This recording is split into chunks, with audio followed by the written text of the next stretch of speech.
One of the things is fishing boats. We look at food security. Those modern fishing technologies that are used by modern fishing boats. We saw plenty of them near the islands. People who work on the ships, when you saw the mass of those vessels, from where you stand on the beach, that vessel is about 6 miles off the shore. So when you see the side lights, the blurry, then they're about 3 miles. So our territorial waters is 12, but they're fishing inside the 6 within the 12 miles. So if we happen to go to Tamako now, you can see plenty of floaters, for fishing boats, the radio beacons, the fishing lines. That the locals, when they go out fishing, they paddle out fishing on that. They cut plenty of those lines. They pull ashore. So plenty floaters around the coconut tree in the island hanging there, from those fishing boats. So it's like they scooping like the patient here. So we can, like we feel it when we go out trolling for tuna. Like Tamako, you go in the morning, like 1 hour, you come back with canoe full. Now you pull up now to 10, 11, only 5 fish you pull. So like the volume is not go down from these people, and yeah, and we saw plenty of bottles and containers and bulbs, floating, was ashore. Tamako's and islands from east and west. So every morning we race to the outside of the island, go and find something that was ashore. So my first time to find a bulb, and I like, I take it home. So when I go to high school, that's the thing I found the beach last year. This is a bulb, but like I don't know what is that. So those things are washing ashore in our beaches, and it's still there. We know, still washing. So although the Western and Central Pacific Tuna Fisheries Association and Foreign Fisheries Agency give license to those fishing boats, but they didn't. I don't know if they have a system of monitor them if they do the right thing. I know there's a conditions license, but if they comply with the conditions or no. I mean, we talk about the maritime pollution. So yeah, so in Tamako, we witnessed a lot of things that was so with the sample, not sample, which I've been to, I understand what is that. But people in every say, do want to fill the water? Don't put the water inside this. Yeah, so it's full of rubbish in those islands. Yeah, so yeah, estimate. I say our traditional canoes, boats, and there's a way of finding those. Probably our forefathers been using those boats, and around the world, these boats are safe. How I understand now. It is not polluting the ocean, and that's not the resource on the land.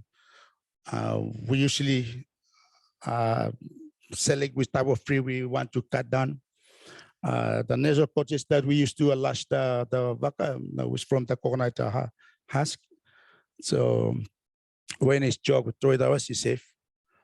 So yeah, I think the material that we used to build our local canoes is more safe, and that's why we come at the idea of we have to go back to a traditional way of building a canoe. It's more safe, and when it's rotated, we can put on fire. The coates you can rotate the ground, it's gone. So we believe that by us building those vacas run as we of us coming today, if we succeed in trying to build more, then that's the only sustainable way of transporting islands. So Hola Vaka Tamago, we are going to try to build more vaka.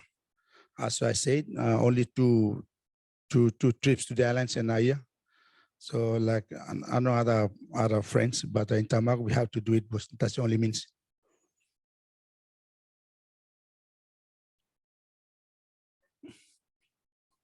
Yeah.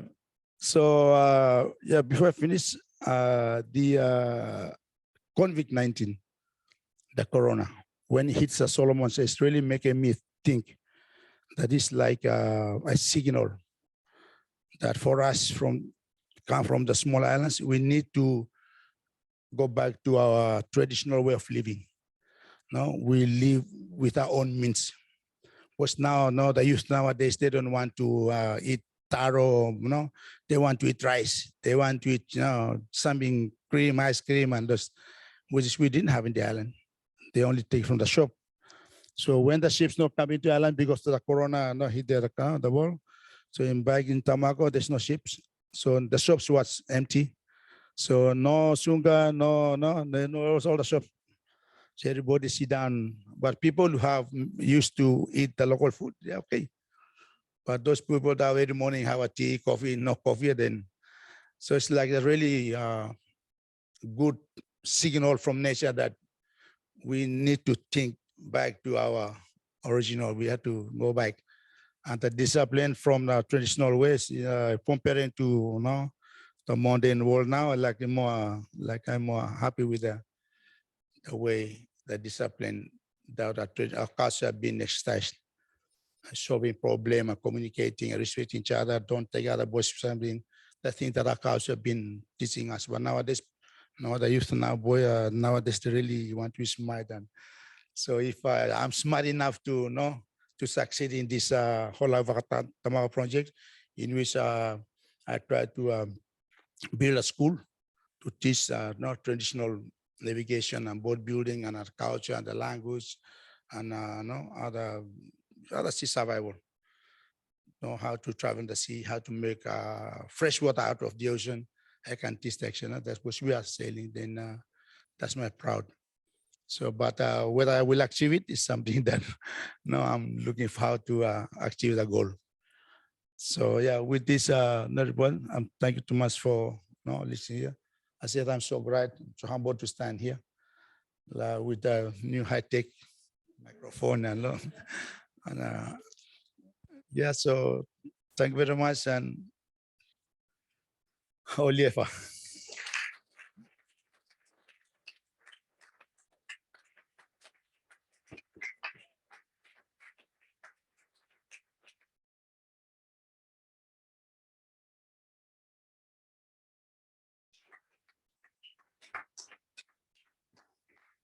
Thank you, Luke. And next up for the Tomako panel is Delcy Betty Bosi. Yeah, thank you. Betty is the administrative assistant of the Ara Vaka Tomako Association. And she's also here with us in Berlin, despite the cold days and nights she had to endure in Canada, in London, and in Germany. She's here to share some of her knowledge with us. Before her role at the association, Betty contributed to the education of the youth in her role as a teacher. And she made the decision to leave that professional position to work more closely with the youth and women in the community and focus on their roles, knowledge, skills, and futures. Her work at the Ara Vaka Tomako Association aligns with this goal, as the association supports matrilineal rights and privileges of girls and women to protect island, reef, and inter-island resources and relationships. Betty would like to emphasize the traditional role women played in voyaging and navigation, in highlighting the importance of female tasks such as weaving and food preparations. With her and the association's educational work, Betty would like to see more women in voyaging and navigating in the future. And yeah, thank you. Thank you, Betty, for being here. And please, let us hear your presentation.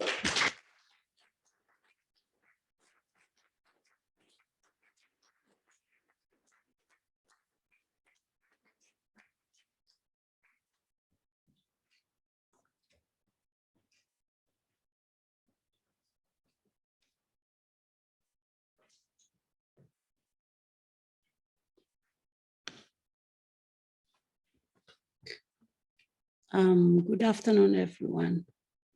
Firstly, I'd like to thank our host, Professor Lars and Anya, and Dr. Mimi George, and my fellow presenters from the Pacific, and to all of you who are here today.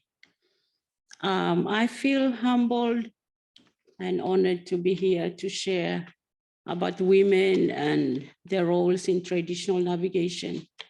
And what I will share with you today is on behalf of the women, youth, and children of Taumako.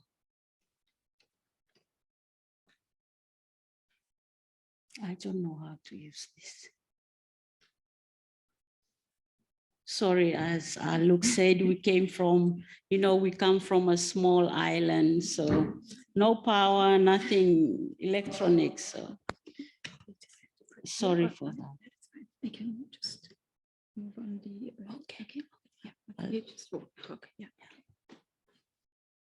So, like I've said, I present my presentation today to the women, youth, and children of Taumako.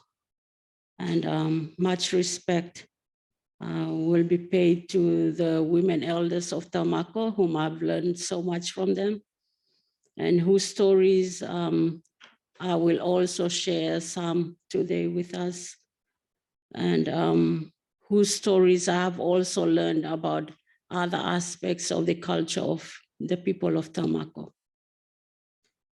And which from these stories that would maybe redefine what maybe some biased conclusion that we used to have in the past about women of Taumako. And also maybe Luke has also shared about maybe 50% of the population of Taumako is youth. And, having been so isolated from the larger part or the more developed part of the Solomon Islands, we are so disadvantaged. And maybe from this knowledge that we shared about the navigation or ancestral knowledge that the people of Taumako have kept and practiced over the years, this would help the youth of Taumako to, feel ownership of this knowledge and use that knowledge as they move on in their lives.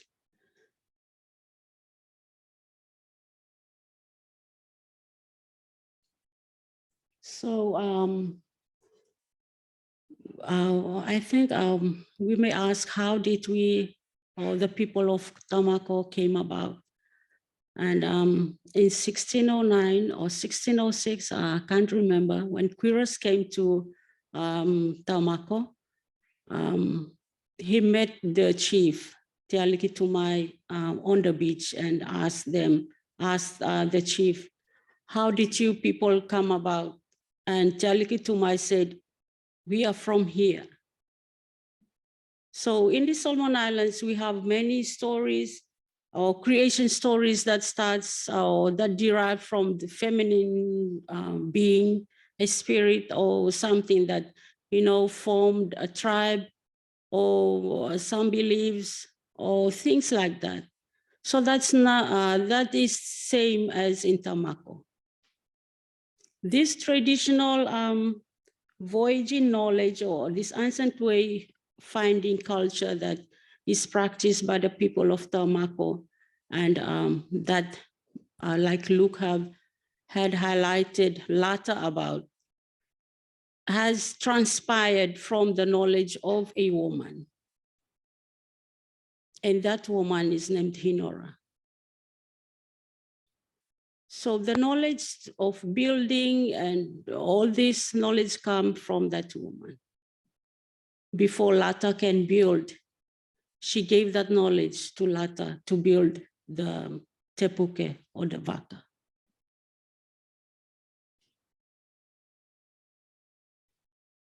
So maybe in Taumako, not much respect has been given to Hinora to honor her for her knowledge of that traditional knowledge that has been passed on to Lata to build the tepuke or the traditional canoes. So today I pay that much respect to Hinora.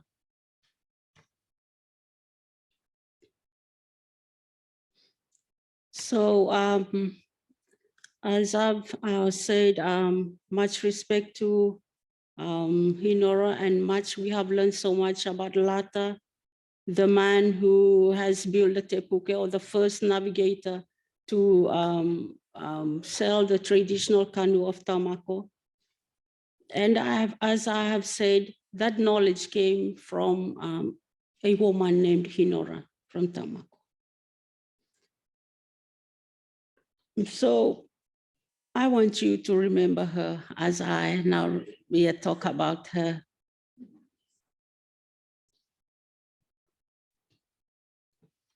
So in Tamako it's a patrilineal or patrilocal society, like men are more dominant over the women.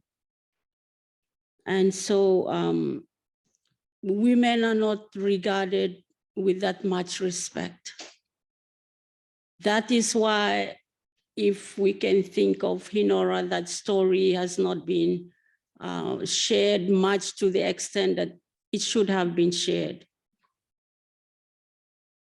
So Hinora, Hinora is in the story of Lata and in the creation of the traditional tepuke or the vaka in Tamako, Hinora is the custodian of the forest. She was the owner of the tree that led Lata to build the bird, the teube bird in the story is a bird that led Lata to choose or select the tree to make the vaka. But that tree is owned or was owned by Hinora. So when the bird pointed out to Lata that this is the tree that you have to build a vaka with. And that's the same tree that the people of Tamako still use today to build the vaka. But the tree was owned by Hinora. So Hinora was the owner and also the custodian of the land and the trees. Women like Hinora tend the earth to make gardens, feed their families, and they live on it. Hinora then instructed, in that story, Hinora then instructed Lata to build the vaka.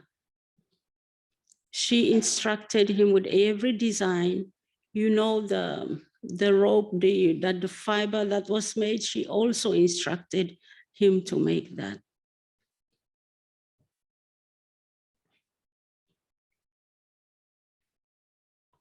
After Lata had finished or completed his vaka, Hinora then, as I've said, she was regarded as the custodian of the land and the trees. She then ordered the clouds to, blacken with clouds, lightning and thunder to strike. And then there was heavy rain.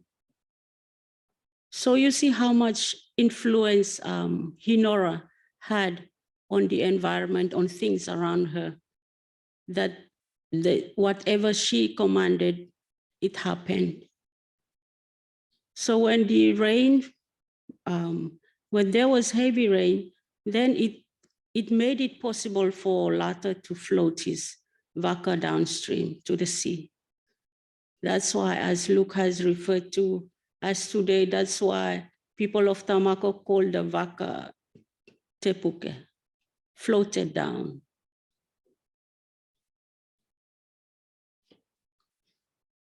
So as Hinora,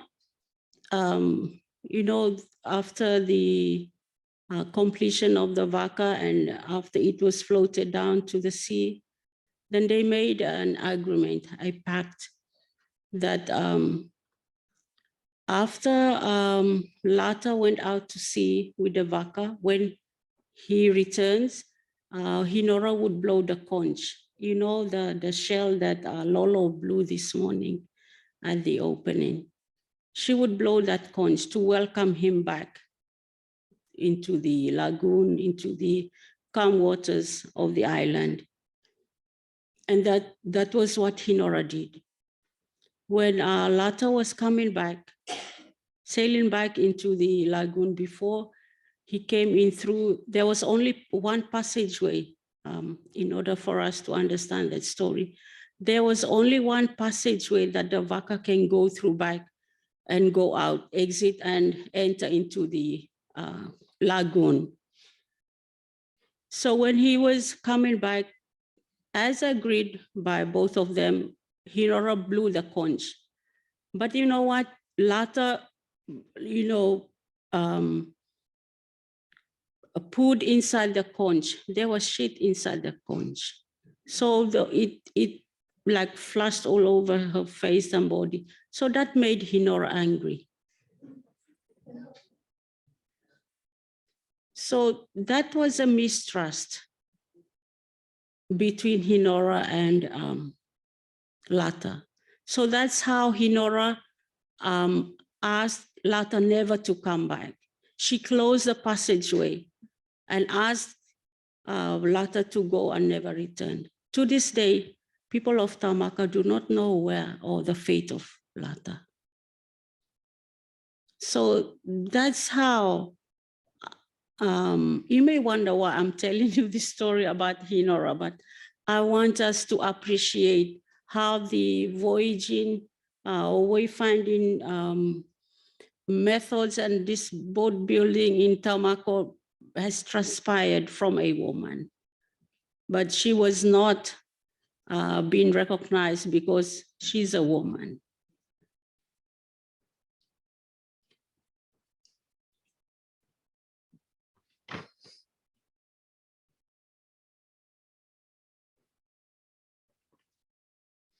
So nowadays, not much.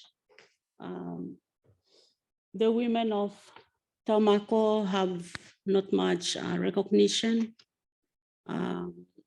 especially if we think more about modern ideologies or things like that. But in the traditional gender role and everything, I think it has been played out well, and there's been balance to some extent. So there has been like unity between the men and the women, but not so much as like exercising their rights to speak against men or to disagree on things that is not right or things like that. We don't have that opportunity. Yeah, so the status of women in Tamako is not that recognized. But in terms of practicing and playing their part in the ancient traditional navigation knowledge and passing on that knowledge to the other generation, yes, women have been taking part of that. And the role of women, or the role that women played in this traditional building of the tepuke is just as important as the men building the Vaka.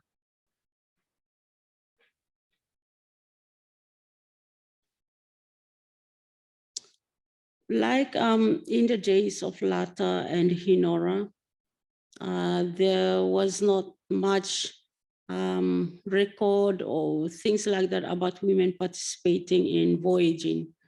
But in the last century, there has been some women participating, or some women, I think one or two in the outer reef or Pileni that owned a Vaka or a tepuke that they can sell.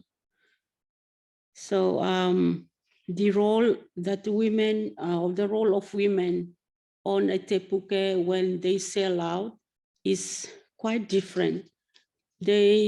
Maybe they can fall into the roles of men when the men are too lazy or too tired. But their major role on the tepuke when sailing is to share food with the men or for the men, and to chew betel nut for the old men who are toothless. Yeah. So that's more or less their role during the voyage.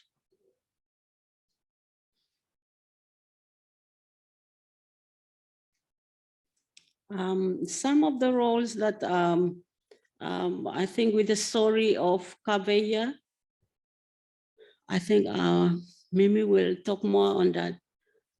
There are men that have taught their women or their wives or their daughters how to use, I don't know, I think we have some traditions that we can use sticks and we can talk to spirits of the land or the sea to calm the waters or to stop the wind.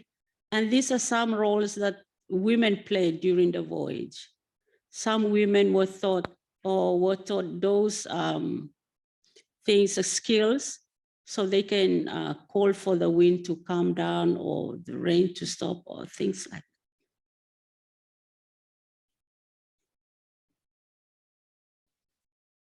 Some women went on to the voyage or the tepukes to sail to the outer reefs of Santa Cruz because maybe the uncles or their uncles have talked to the other friends on the islands. Like that is like matching those women on Tamako with their friends on the other islands to get married to. And we have heard or we have talked with people who have, on generations of people who have come out from these links of intermarriage between the people from Tamako and the other islands. But we have to maybe retrace these stories to find the truth of what happened, that these things came about.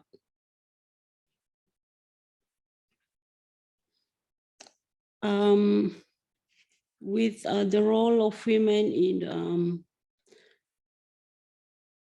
weaving the on Tamako, you know, it's a women's role to weave, and weaving is not only for weaving the sail mat, but weaving is like normal. It's like a norm for women.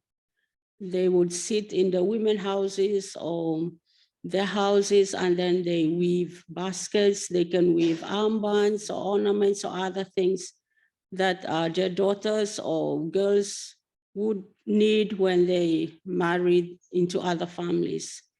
So they make baskets, they make mats, and they make other things using pandanus. But when it comes to the ancestral voyaging knowledge, these women, they make the sail mat.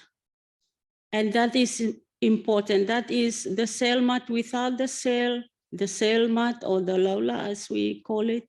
Without the sail mat, the vaka won't sail.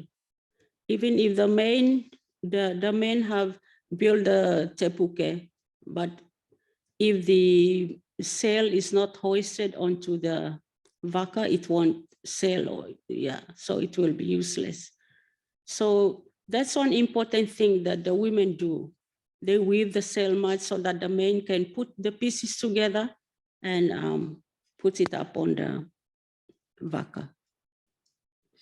So when making the sail mat, usually they would measure the length of the vaka and make the pieces of mats according to the length of the vaka.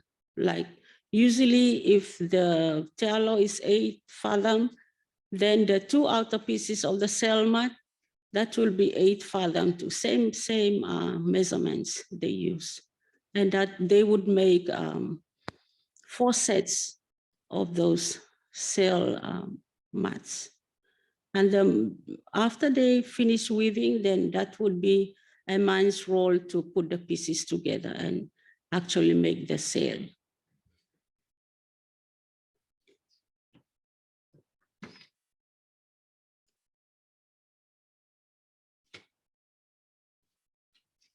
So girls are taught as young as 3 years of age how to weave. And that's how you see these girls from Tamako being trained to weave.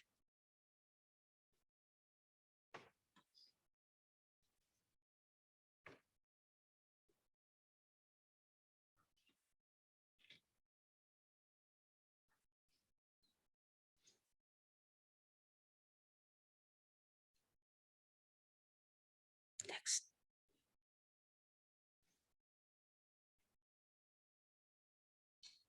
Danis, a plant that grows throughout the Pacific.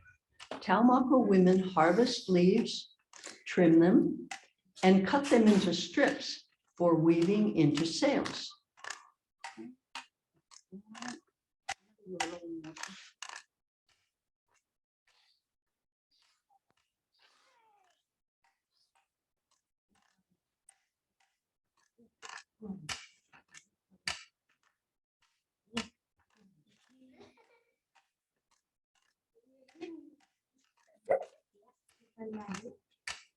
Women.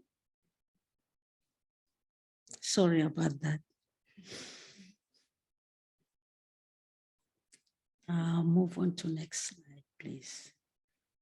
So before going on the voyage, women also had another important role to play, and that is the preparation of voyaging food. Because these voyages take days to travel to the reef, the first islands to reach. They usually use methods that preserve the food. So there is, breadfruit. That's the common staple food on Taumako, and they burn it over the fire and get it dried, and that can be taken with them on board the tepuke, and that would last like months on the tepuke out in the ocean. Sometimes this breadfruit, the women would take the breadfruits maybe 2 weeks or months or weeks before the voyage, and they ferment it underground, and that is called masi. So that is another form of preserving food to take on the voyages. And the men would love to have the masi on board the vessel, because when they get cold during the storms or things like that, or during the night, they eat the masi to keep them warm. And sometimes they would use umu, as we call it. They heat up the stones in an earth oven or something like that. Then they bake the food, and that would last them over a day when they go out voyaging. So that is one important role to next to weaving that women play in this voyaging, traditional voyaging knowledge of Taumako. Next. So I think with network, Luke has talked about that already, but what is it for women and girls, or what does the future hold for the women and girls on Taumako? I think with the Holau Vaka Taumako Association, one of our vision is to empower women to engage in these traditional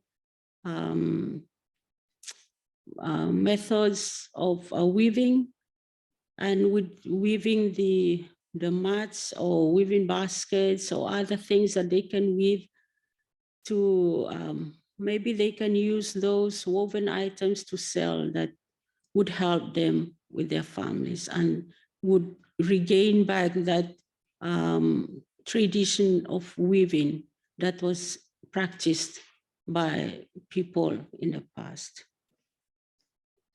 Also in Taumako nowadays, girls as young as 13 years old have been married off to no younger men, and that this is being arranged by both families. And maybe this is one of the issues that we are also trying to, stop on Taumako. So this will give us an idea. If a girl reaches 13 and is being married off, that means the population of women on Taumako is not educated. Most girls left school at the age of 13. And for those in the islands like Taumako, that is like just reaching Form 1 in high school, like year 6 or year 7. So that's a sad thing. And also, we would like to see more women in navigation formally.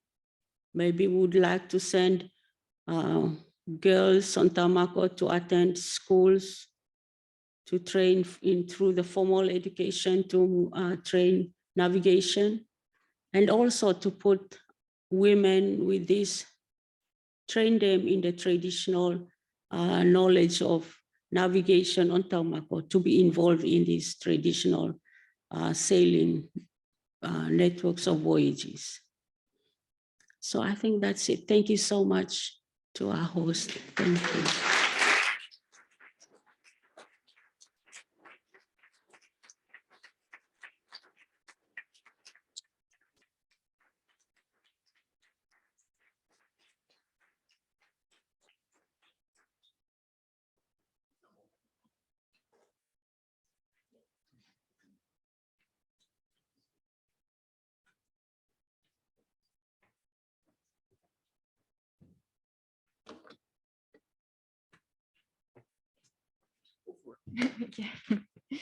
Okay, so the next person who will speak to us is Heu'ionalani Wyeth. And she was, for those of you who were here since the beginning, she was also the one who was opening the conference. And she serves as a permanent secretary of the Waka Taumako project of Pacific Tradition Society since 1996. And she contributes to the project's aim in having instructed the first groups of Taumako video students, most of whom had never seen a camera before. Otherwise, she supports the project in writing articles, giving presentations, and protecting archival materials until there is an adequate accommodation at Taumako, as well as composing, performing, and writing about the Waka Taumako project. Yet she has much concern with the story of Lata, of which we have already heard, who's rightly storied as the goddess of the forest and of Hula, as well as the first person who built a voyaging vessel and navigated it to distant island. So we will hear more from her personally now. Thank you.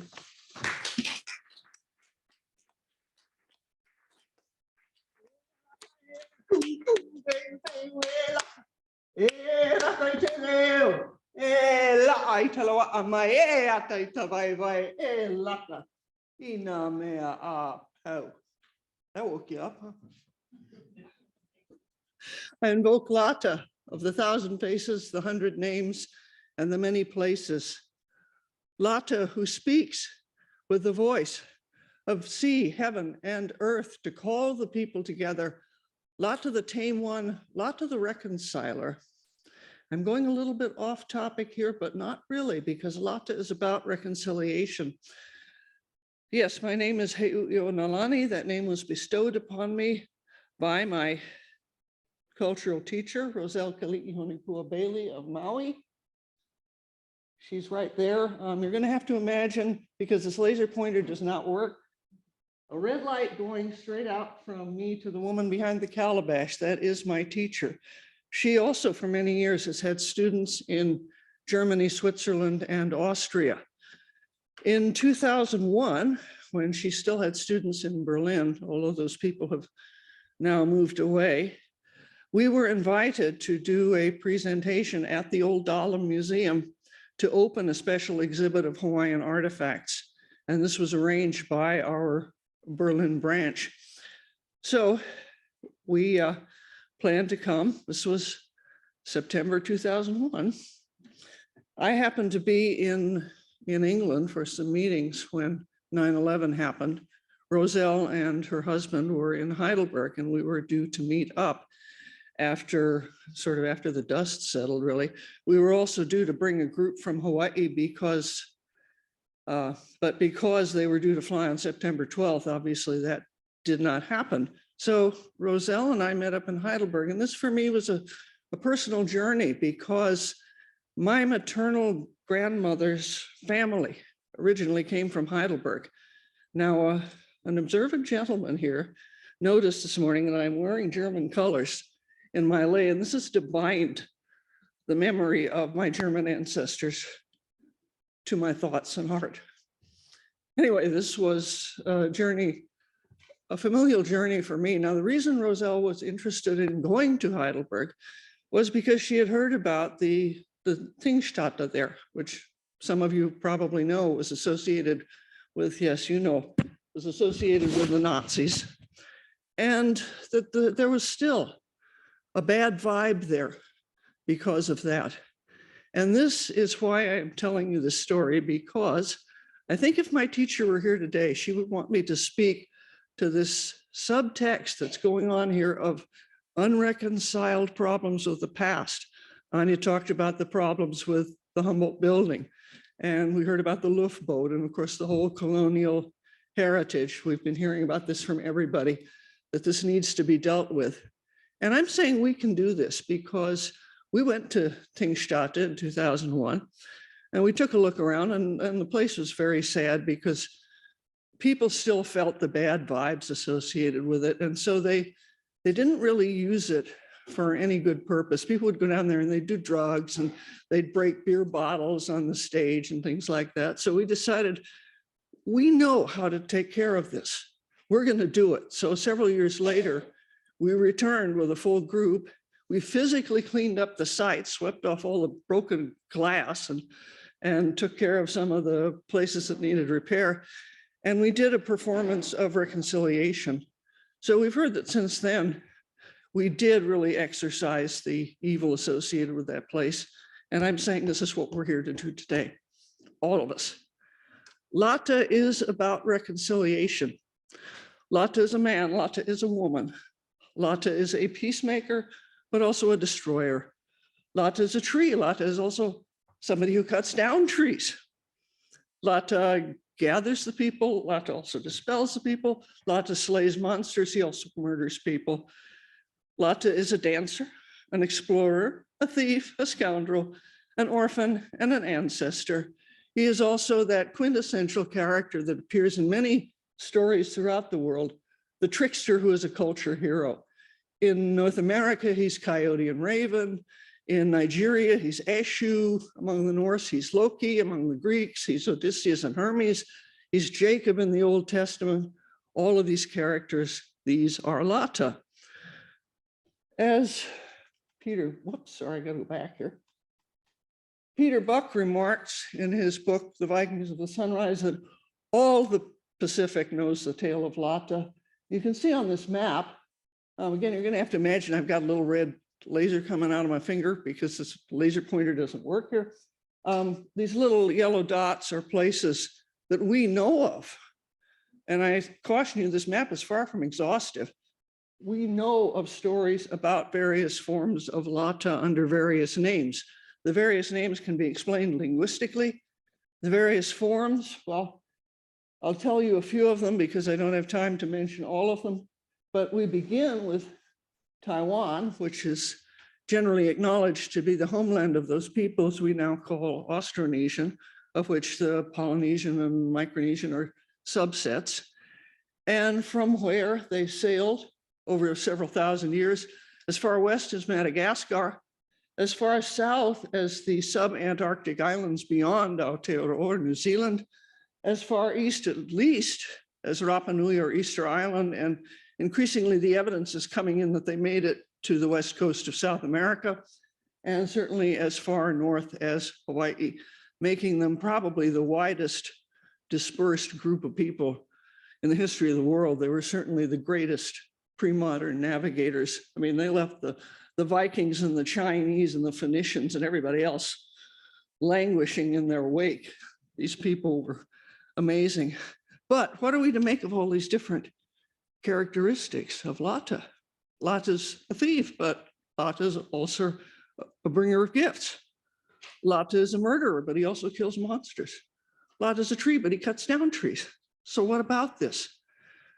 There's a common denominator here, and that is one of balance, equilibrium. It can be the physical balance you need in order to dance properly or to stand on the deck of a canoe in a heaving sea. It can be a balance of character traits and in a mature personality. I mean, I think we all know, because most of us here I see are on the mature side, that growing up is in part a process of coming to terms with your own negative characteristics, and most of us have them. It might be jealousy or cowardice, greed, anger, bad temper, don't like to get up in the morning kind of thing. But we all have to come to terms with these. And that's one of the things that Lata is about. There's also a balance of so-called masculine and so-called feminine culturally determined qualities within a healthy personality, a balance between male and female in a good marriage or a healthy family, and a balance between men and women in a healthy society. This is part of course, what Betty was talking about. There's a need for men and women to cooperate and respect each other in a healthy society. Now, if I were to call somebody unbalanced, I'm not sure if German has a similar term, but in English, we have a number of both slang and actual terms for somebody who's kind of off balance. We say in America, we say somebody's off his or her rocker. The British say somebody's gone off the rails. And I think you'd all know what I mean. This is not somebody you want babysitting your children. You don't want this person as your local police chief because this person is potentially dangerous. So there's a recognition there that an unbalanced person is not anybody you need or that you want around. But again, continuing with the dispersal of Lata throughout the Pacific, again, in Hawaii, we have several forms of Laka. The most famous one is the forest goddess, who is also the patron of hula. However, there's also a male Laka who's associated with canoe building. We also have another female Laka, an old woman called La'a Mau Mau. She keeps the winds in a calabash. And she has an analog in Mangareva, a male Ra'a Mau Mau, who also keeps the winds in a calabash. And in New Zealand, we have Rata, who is a tree. He also cuts down trees and makes canoes from them. And I should mention this particular tree is known throughout the Pacific. It's a Heterosideros of various subspecies. We have it in Hawaii, and among hula people, or at least some hula people, this is the first plant that you put on the altar of Laka in a hula school because it incorporates the male and the female. The red flower symbolizes, to be blunt, the female genitalia, and the sturdy hard wood, of course, is the male. So there it is, right out in front of you. Also in New Zealand, Rata is this tree. He's also the guy that fells the trees, but he also incorporates into his genealogy a number of storm gods, gods of lightning and thunder. And this is all about the unity of man and nature, which is, of course, as we are all discovering in this world, which seems to be out of balance in that way, that the unity and balance between human beings and nature is absolutely necessary to the survival of both. And of course, that's all part of why we're here today. And then we come to Lata the trickster. Now, Betty again told you some of the story of how Lata tricked Hinora. Lata does this because Lata, like heroes from Moses to Harry Potter to Luke Skywalker, he loses his parents early on. He's separated from them. And like Romulus, like Tarzan, he's raised by animals. And so he doesn't really understand how to get along with his fellow humans. And that means he is not a very mature personality because tricksters tend to be very immature personalities. One scholar reckons that they spring from the fantasies of 12-year-old boys. And I would add girls because I know as a 12-year-old, I had power fantasies, and I'm sure that I'm not the only woman in this room that as a 12-year-old had fantasies of having superpowers and being able to get away with stuff. This is what Lata does. He tries to put things over on people as he does on Hinora, just because it makes him feel superior. And there was no reason for him to poop in Hinora's poo. He just did it because he thought it was funny And because it made him feel like, I don't want to run, well, obviously that's not a very mature act. And like a lot of tricksters, his tricks caught up with him. And so he was banned from Taumako, and sorry, we don't know where he went, because Hinora quite rightly got mad at him. According to one of the traditions, she was his grandmother, which makes what he did to her even worse than if just she was some old woman in the forest. But she's his grandmother, or in other versions, she's his auntie. But in any case, she's a senior familial relative who deserves to be respected a lot more. And yet, this is Lata the trickster. He has to go out to sea, and he has to grow up out there. This is the gourd in which Raka Mau and La'a Mau and Rata all keep the winds. If they like you, or if you're their relative, and you want to go on a voyage, you pray to them, and they will give you a nice wind and bring you safely home. But look out, because if you sass them, or if you play tricks on them like Lata did on Hinora, they're going to wreck your canoe. And Lata is, of course, part of this genealogy. Perhaps nowhere in the world is Lata more present in everyday life than in Taumako, over there in the Santa Cruz Islands. This is Luke's grandfather, the late great Chief Kavea, with a statue of his ancestor Lata. The canoe itself, the te puke, is in fact Lata. The hull there is Lata's body. Now, in many Polynesian cultures, a canoe is considered a person. I know for people like myself who were trained by old-time canoe paddlers when we took up canoe racing, we were taught a canoe is a person. And in Polynesian culture, it's very rude to step over a person, because you're passing your genitals and all your nether parts over that person, and that can strip somebody's mana. So in any case, we were all taught you do not step over a canoe. I notice these days, people aren't being taught that anymore, but I still cringe when I see somebody step over a canoe. Were you guys taught that, Mario? Did you? Yeah, you have that same idea. The Hawaiian word, in fact, for the hull of a canoe is kino, which is the same word as the word for body. So this is Lata's body cruising along under the waves there. And on either end of the canoe is Lata's face. This is because the canoe is a double ender. It does, as you will see later on, changes direction, not by tacking like a European yacht, but by shunting, by simply picking up the sail rig and moving it from one end to the other. You saw this in the film about the Drua, this process going on. So Lata is at both ends of the canoe.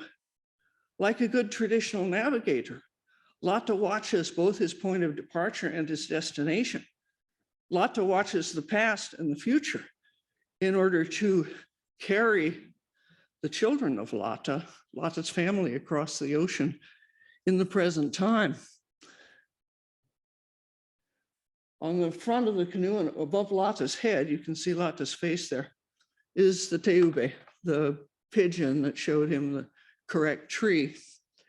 And the bird always faces to windward, so it's getting ready to take off. And in the back of the bird, you see the sail rig. The sail itself is the embodiment of Lata. It's Lata standing like this on the canoe with his arms up to clutch the wind to drive the canoe forward. As again, as Betty mentioned, it's women weave it, men assemble it, which means they have to work together because the sail is the canoe's engine, and without the cooperation between the men and the women, without the balance, if you will, of male and female energy, Lata is not going anywhere. And here is Lata once again.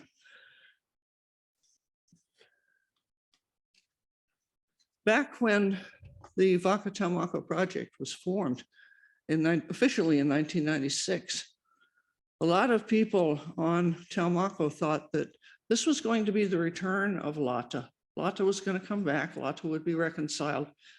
And people would stop doing awful stuff. They'd stop stealing and they'd stop trashing each other and everything would be wonderful again. Well, it hasn't really happened, but it was a wonderful thought, a wonderful expression. People have sometimes asked me, well, is Taumako a perfect community with all this idea of balance being so much a part of the culture? Well, I would just say that with all due respect to your lovely city, that there's some magnificent Christian churches all through the city, lots of them, just beautiful things. But I don't think anybody thinks Berlin is the new Jerusalem either. So yeah, so no, Taumako is not a perfect community, but like so many, it's trying and it has the stories of Lata to enable it to strive toward perfection. Now, the reason I'm showing this is it's a Lapita pot from an archaeological site in Vanuatu named Teoma. It's probably about 2,800 to 3,000 years old, but you can see what appear to be stylized faces here.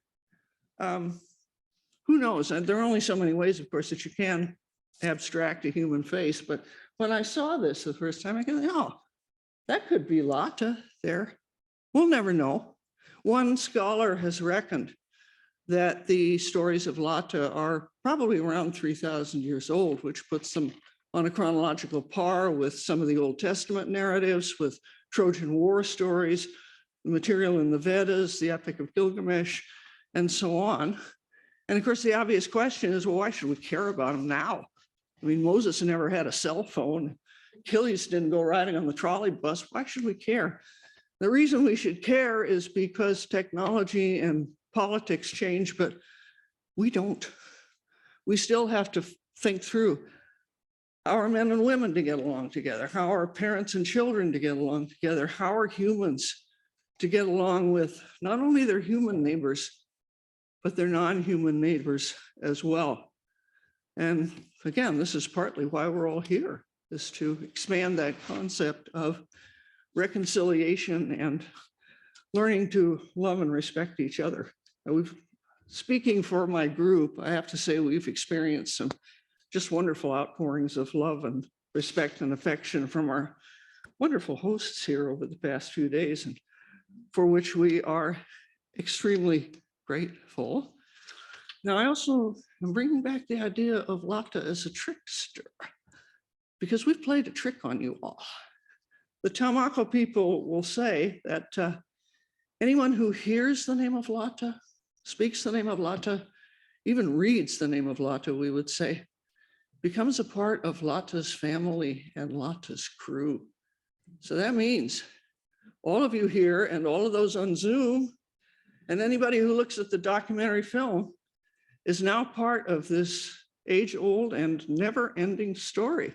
So welcome aboard and enjoy the voyage.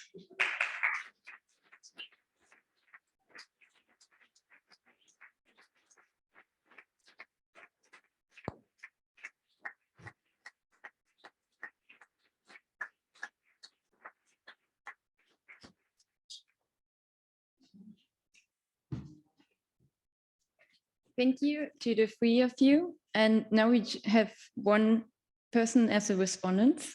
we will welcome Fealofani Bruun, who's here with us.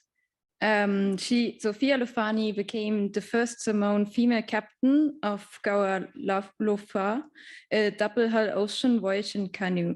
She has trained crew as well as crewed on several other Pacific double-hull voyaging canoes, and logged enough miles on a canoe to circumnavigate the globe more than twice. So she's passionate about youth development and focusing on programs that align with culture, traditional navigation, wise ocean stewardship, and equality of gender. And now I will hand over to you, Fealofani. Thank you.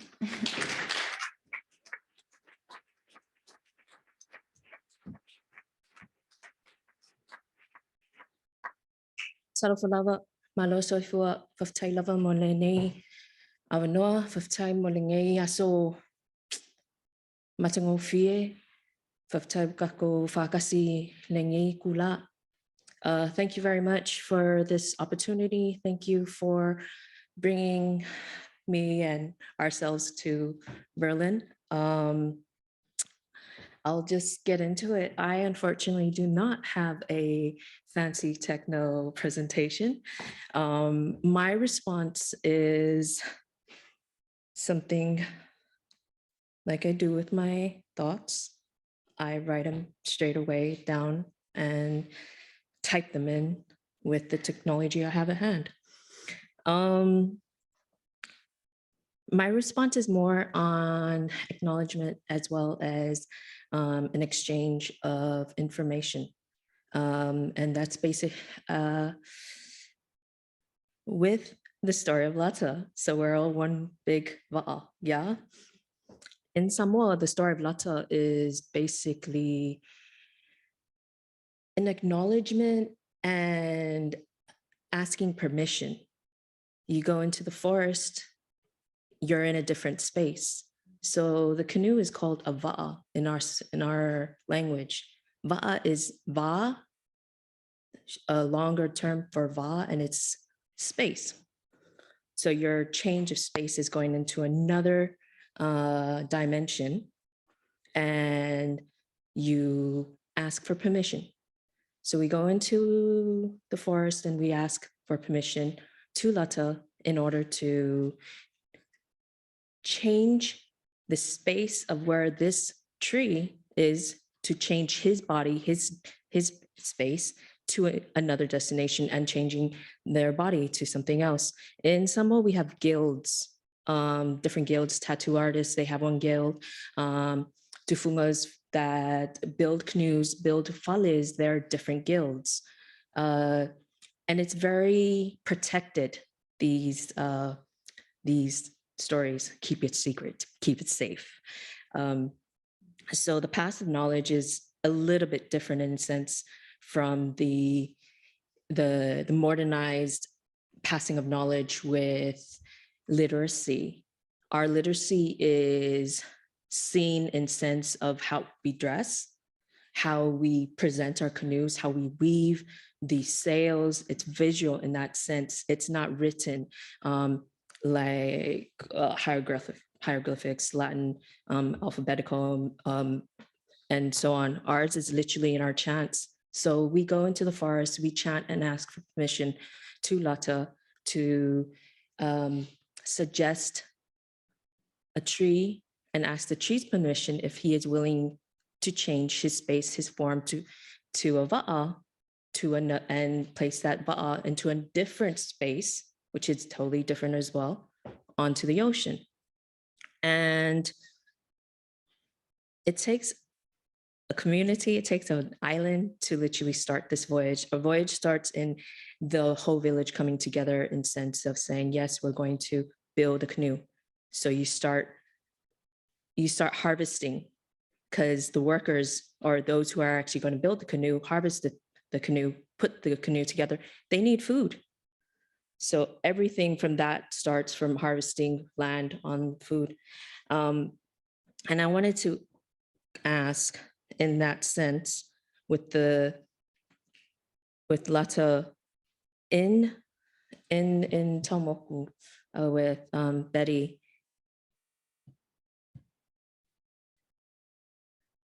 in such a male-dominated environment that it is, what's the most challenging factor that you have? And in that sense, how are you able to overcome? Because I have to say, after that very phenomenal presentation, I literally said in my mind, she's my new superhero. She's wow. And yeah.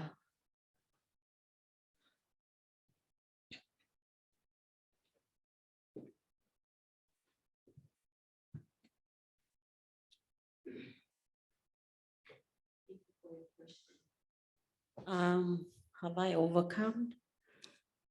I don't think so, but yeah, looking at Taumako, especially dealing with women is quite hard.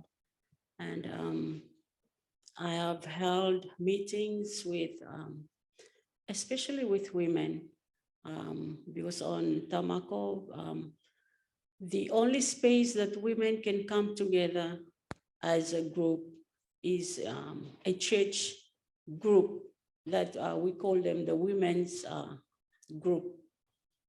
So this is like a religious group.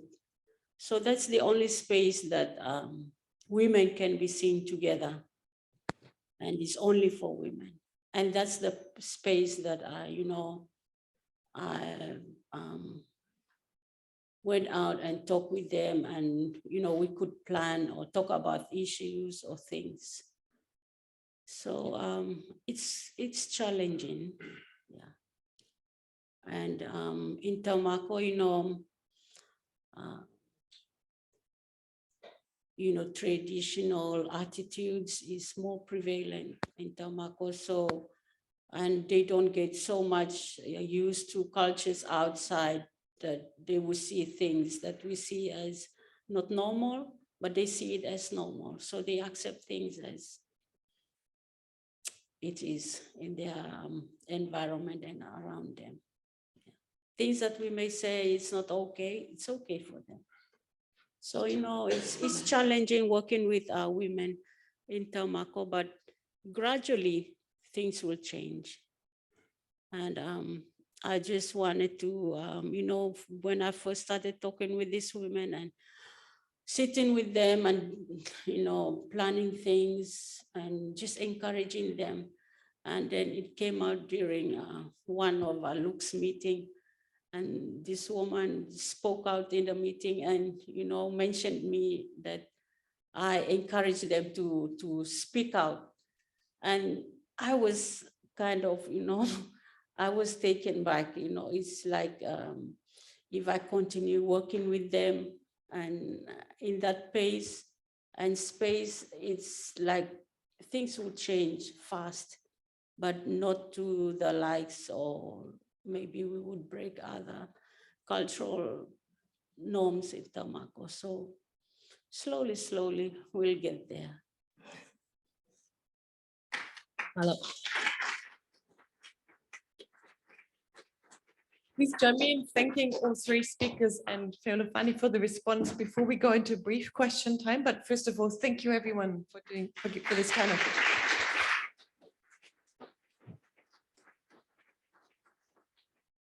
We also need to thank you, our audience, for hanging in here. We're over time, but that's absolutely okay.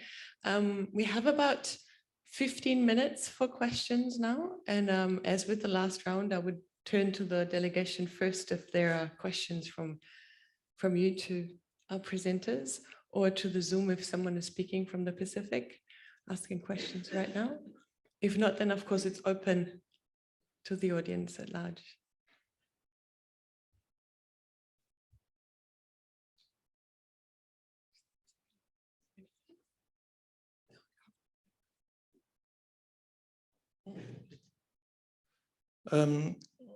One question about canoe building and sustainable life. I wonder if this is still possible, because for a canoe you need a big tree, and a big tree needs many years to grow.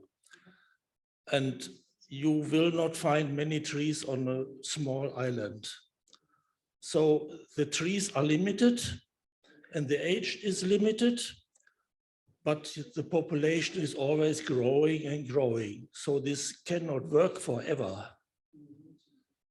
And I'm really impressed about the story of Tikopia, where they limited the population for many centuries. And I think this should be an example for everybody. Do we know if anybody wants to respond from the presenters? Mimi will speak. I agree, but I can say that 25 and 30 years ago, the elders in Taumako were not describing themselves as patrilineal.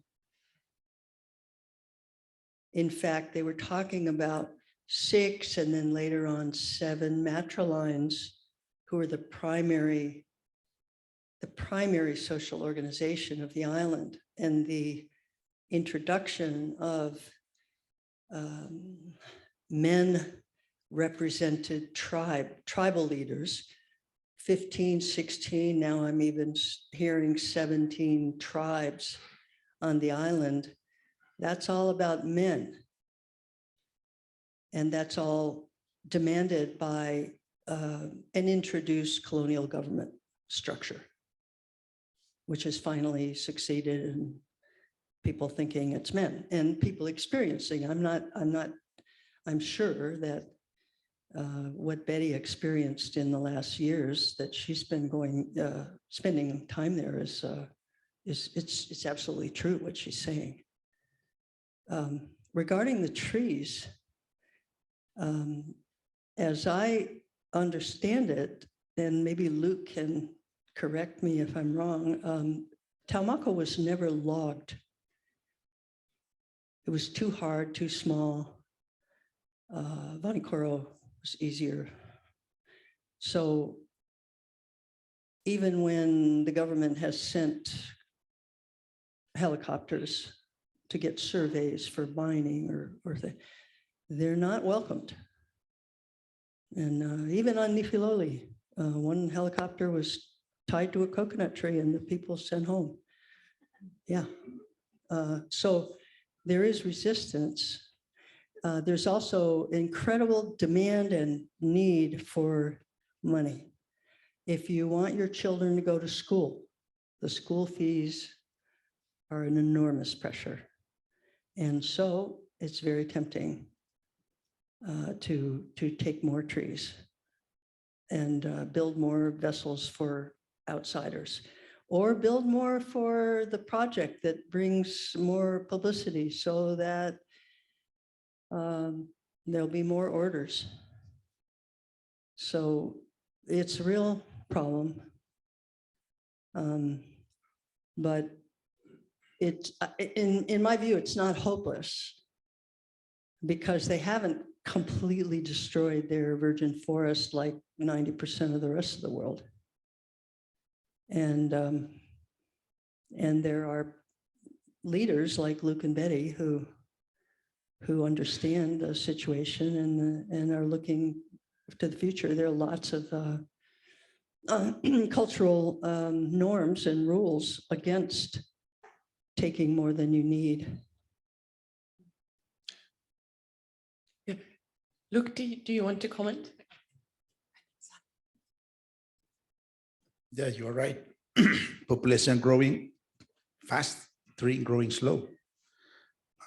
So in Taumako, yeah, the tree is not much now. Like we need a canoe. So like each family had to have a canoe. So that means we had to cut 30, 40 trees down to make a canoe. So I and Betty in the last meeting back there, we tried to preserve one part of the island for the tree to get to the size to cut the canoe for the whole Ara Vaka Moana Association. So we are trying, people understand, some of people know. Last month when the Ukraine war, the people to come up and with the island, people talk about, hey, radio about the war, and they said, we don't care, we don't afraid of the nuclear, we're not afraid of the guns, we're only afraid of the islands was going down, no tree, the beaches are washed, no fish, and actually the island is washed and we is floating on the surface, so that's what we're scared most, not the nuclear. So somebody come up and say, oh, you're right. So yeah, so we try to preserve the trees, but population, they need the trees too to build homes. So yeah, so it's an issue for us. Thank you. The final question for today is for this panel is from Sana Koni. Thank you. That's a good question. I'm from Papua New Guinea. On behalf of Luke and Betty, I can contribute.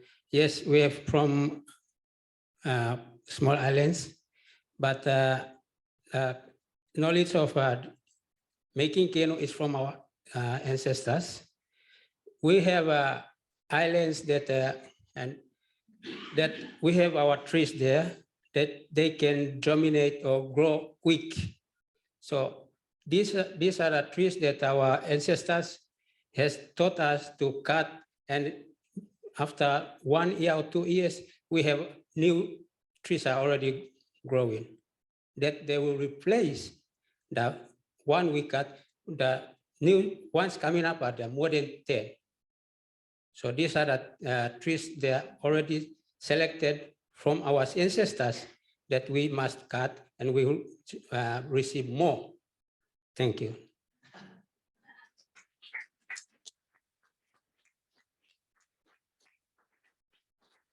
Thank you, everyone. Thank you, Sanakuri, but thank you, everyone, for being here with us for this session. We'll have a 15-minute break and then come back to Mimi George's presentation.